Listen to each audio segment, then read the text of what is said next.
정치화법 형법 첫 번째 시간 형법과 제형법정주의에 대해서 배웁니다. 오늘 배울 핵심 질문입니다. 형법이 무엇인지, 무슨 역할을 하는지에 대해서 배웁니다. 그리고 형법에서 가장 중요한 원칙인 죄형법정주의가 무엇인지 배우고 구체적인 5가지의 원칙을 배웁니다. 자, 일단 형법이 무엇인지에 대해서 살펴보도록 하겠습니다. 형법은 법 중에서 범죄와 형벌이 무엇인지를 규정한 법입니다. 그래서 형법을 보면 이러이러한 죄를 저지르면 이러이러한 처벌을 받는다. 이런 조항들이 굉장히 많습니다. 어떠한 것들이 범죄고 어떠한 것들이 형벌인지 규정해 놓은 것이죠. 자, 그런데 이 형법은 일단 형법이라는 법이 있어요. 법 이름 자체가 형법입니다. 그런데 형법의 뜻이 범죄와 형벌이 무엇인지 규정해 놓은 법이라고 했죠. 꼭 이 형법이라는 법만 형법이 아니라요. 이 폭력행위 등 처벌에 관한 법률, 그리고 도로교통법, 군형법, 국가보안법 이런 법들에도 이러한 잘못을 하면 이러한 처벌을 받는다 이런 식으로 다 규정이 되어 있어요. 꼭 이름이 형법이 아니더라도 범죄가 무엇인지 형벌이 무엇인지 나와 있는 법이라면 전부 다 형법이라고 부를 수가 있습니다. 자, 그럼 본격적으로 형법에 대해서 배우기 전에 형법이라는 법이 왜 탄생했냐, 어떻게 만들어졌냐, 어떻게 발전해 갔냐 이 얘기를 좀 해보도록 하겠습니다. 자, 선생님이 이야기를 하나 해볼 건데요. 선생님 집에 도둑이 들었습니다. 자, 어떻게 할까요? 현대 대한민국에 살고 있는 김동현 씨는 선생님 집에 도둑이 들면 경찰에 신고를 해야겠죠? 경찰에 신고를 하면 경찰에 수사를 해서 붙잡으면 그 범인은 법에 적혀 있는 대로 재판을 받아서 처벌을 받고 선생님도 보상을 받고 그렇게 할 겁니다. 자, 그런데 이 김동현 씨가 만약에 고대 삼국시대에 살았다면 어떻게 이 도둑을 잡을 수 있을까요? 자, 그거는 이 김동현이라는 사람이 어떤 사람이냐에 따라서 굉장히 결과가 달랐을 겁니다. 자, 만약에 선생님이 그 삼국시대에 귀족이었어요, 귀족. 그러면 그 도둑은 이제 끝장난 거죠. 선생님이 가지고 있는 병사들을 풀어서 저놈 잡아와라. 그래서 잡아오면 선생님 분이 풀릴 때까지 혼을 내주는 거죠. 내 분이 풀릴 때까지 막 곤장을 치고 그래도 그 도둑 꼼짝도 못 하겠죠. 선생님이 힘이 있기 때문에. 하지만 만약에 선생님이 노예였어요. 노비였어.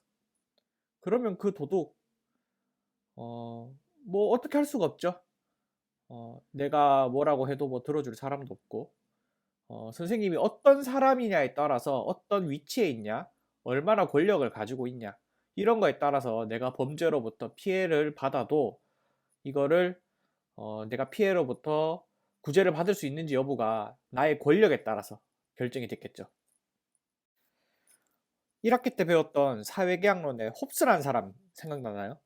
홉스는 아까 선생님이 앞에서 얘기했던 이런 상태가 굉장히 바람직하지 않다고 봤어요. 국가가 제 역할을 안 하면 사람들이 서로 투쟁 상태에 빠지게 되고 자신의 안전을 보장받지 못한다고 홉스는 주장했죠. 그래서 개인들끼리 서로 자기의 권리를 지키기 위해서 서로 싸우게 하는 것이 아니라 국가한테 나의 권력을 내가 나를 지킬 권리를 다 몰아주자. 그래서 강력한 국가를 만들어서 이 국가가 개인들을 지키도록 하면 평화가 온다고 홉스는 주장하였습니다. 이게 그 홉스의 리바이어던에 나오는 그림이죠. 여기 안에 있는 수많은 개인들이 권력, 여기서는 군주죠.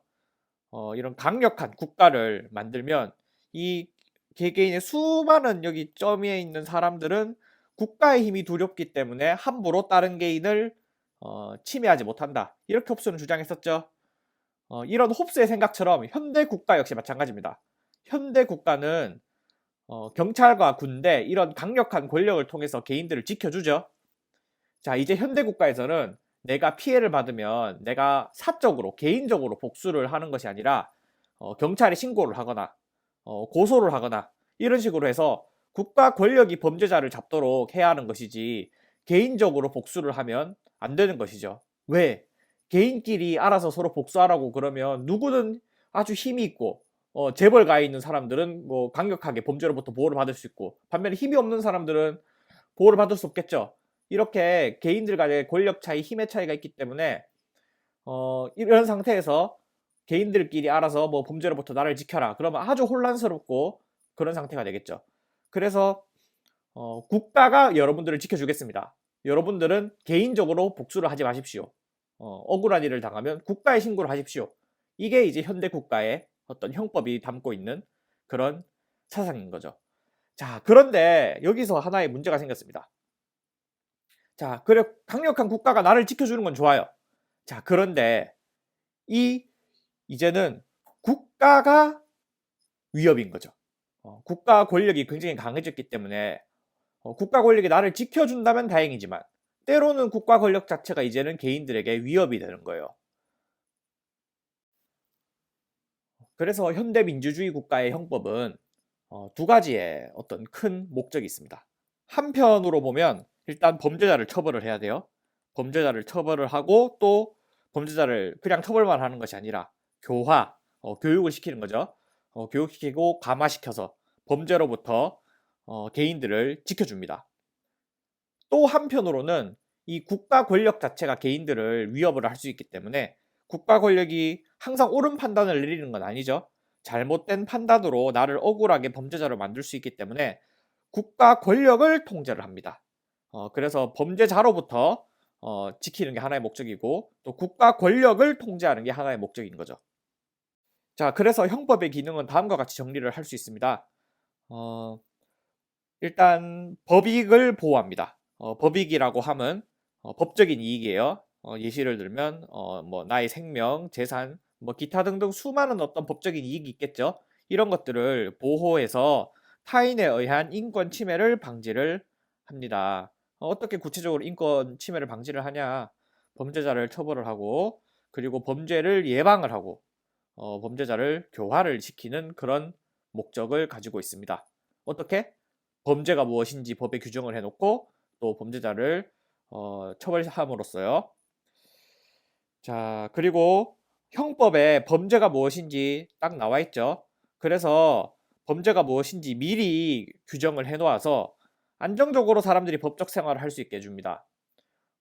범죄를 저지르면 이제 국가로부터 처벌을 받잖아요. 그런데 뭐가 범죄고 뭐가 범죄가 아닌지를 개인들이 알아야 그 범죄를 안 저지르려고 하겠죠. 그래서 미리 법으로 딱 규정을 해놓는 거예요.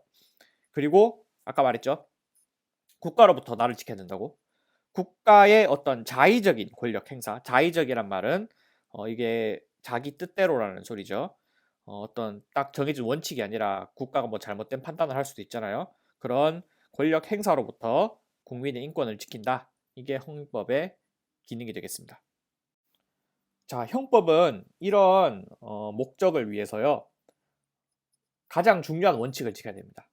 형법의 가장 중요한 원칙은 죄형 법정주의입니다. 형법에서 가장 중요한 원칙인 거죠. 죄형 법정주의가 그럼 뭐냐? 죄형 법정주의는 범죄와 형벌을 미리 법률로 정해야 된다는 소리입니다. 자, 형법이 범죄와 형벌이 무엇인지를 규정을 해놓은 법이라고 했죠.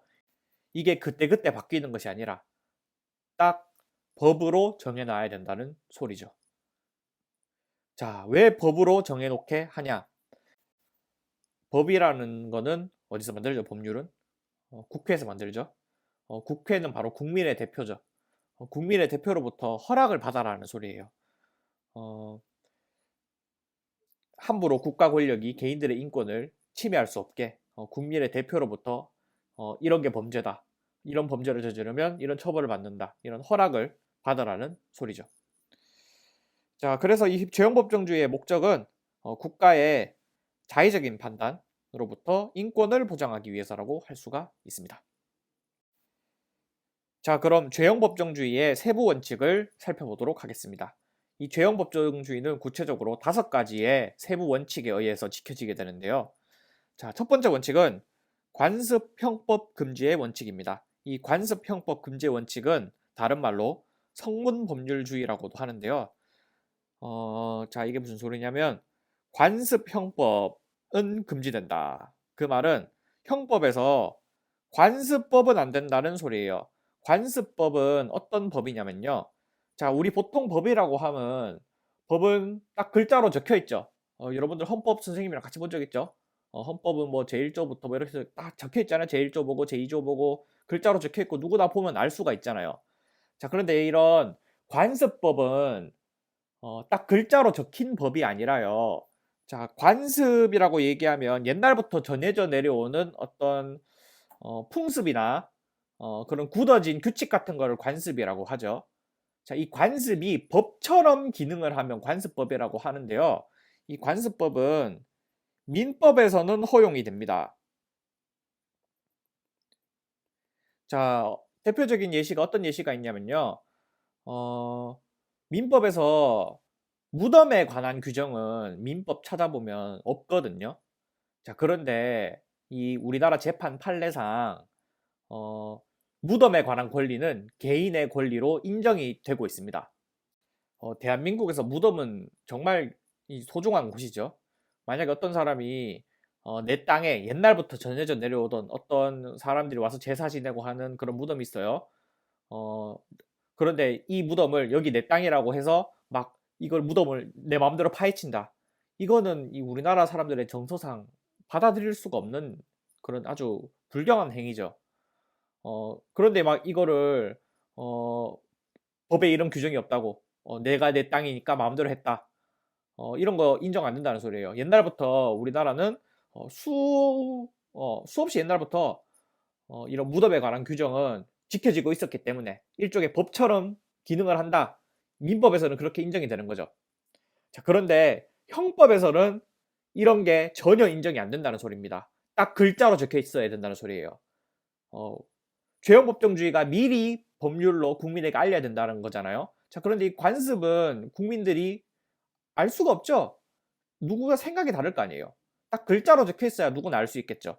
그래서 형법은 관습법을 인정하지 않습니다. 이거를 다른 말로 성문법률주의. 성문은 글자로 적혀 있어야 된다는 소리예요. 딱 글자로 적혀 있는 법만 인정하겠다. 이런 소리입니다. 자, 그 다음 원칙은 소급표 금지의 원칙입니다. 자, 이것도 한자가 조금 어려운데요. 소급해서 효과거든요. 소급해서 효과는 일어나는 것은 금지된다. 이런 소리인데 소급이라는 말도 뭔지 모르겠죠. 소급은 거슬러 적용한다는 소리예요. 과거로 거슬러서.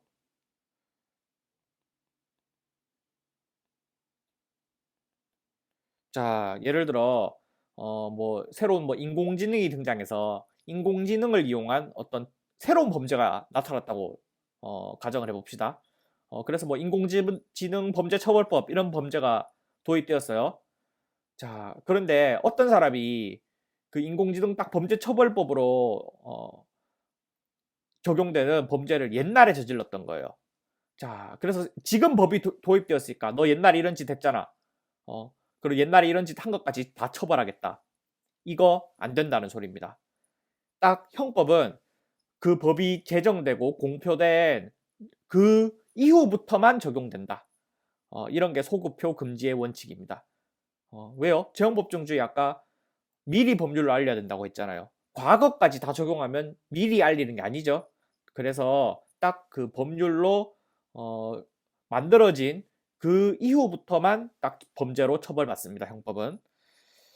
자, 그 다음 원칙은 명확성의 원칙입니다. 범죄와 형벌을 명확하게 규정해야 된다는 소리입니다.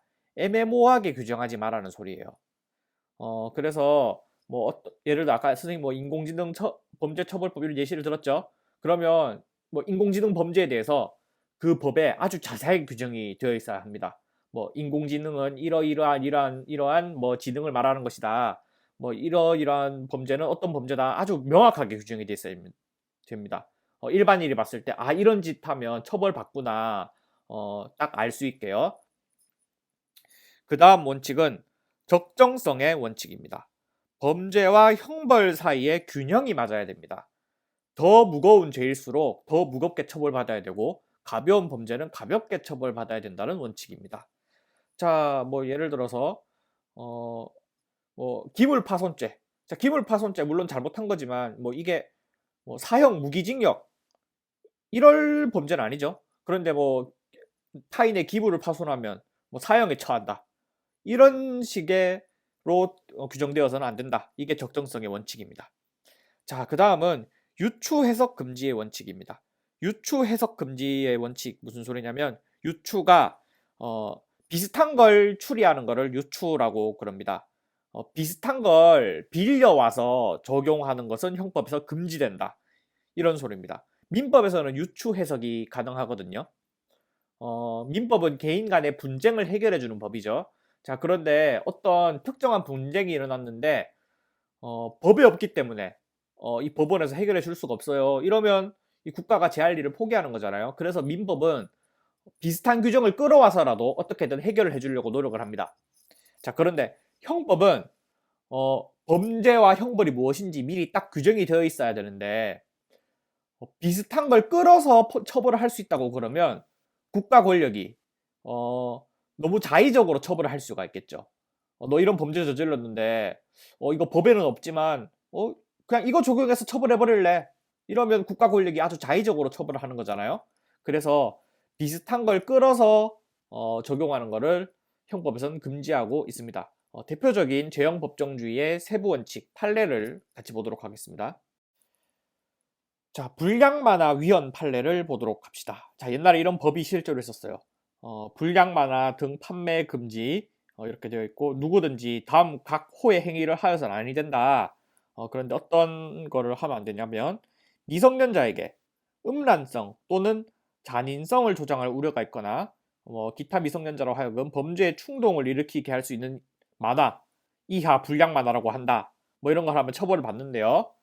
자, 이게 위헌, 헌법에 맞지 않다. 그 말은 죄형법정지를 위반했다. 이런 판결을 받았습니다. 왜냐? 자, 불량 만화를 이렇게 조장하면 처벌받잖아요. 근데 불량 만화가 음란성, 잔인성을 조장할 우려가 있는 만화래요. 자, 뭐가 음란하고 뭐가 잔인한가? 애매모호하죠. 명확성의 원칙을 위반했다. 명확성의 원칙. 범죄와 형벌은 명확하게 규정되어 있어야 한다고 했잖아요.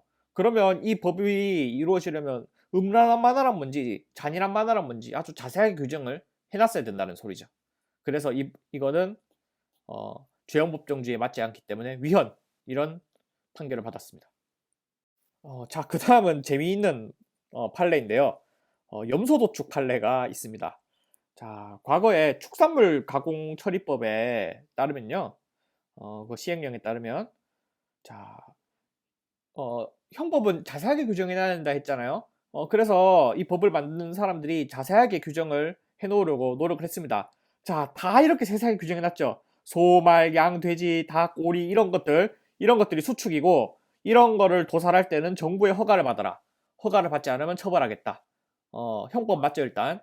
어떤 행위를 하면 처벌받는다 이런 식으로 규정되어 있을까 형법이죠. 자, 이 자세하게 규정을 해놨는데 자, 염소를 빠뜨렸어요. 염소를 빠뜨렸어요. 어떤 사람이 허가를 안 받고 염소를 도축을 한 거예요. 그래서 처벌을 하려고 그랬는데 처벌을 못한다. 이렇게 재판 결과가 났습니다. 왜? 염소가 없기 때문이죠. 유추 해석이 금지되죠. 비슷한 걸 끌어서 적용하는 건 안 되는 거예요. 염소랑 뭐 소랑 비슷하니까 너 처벌 이런 식으로 형법은 적용되지 않습니다.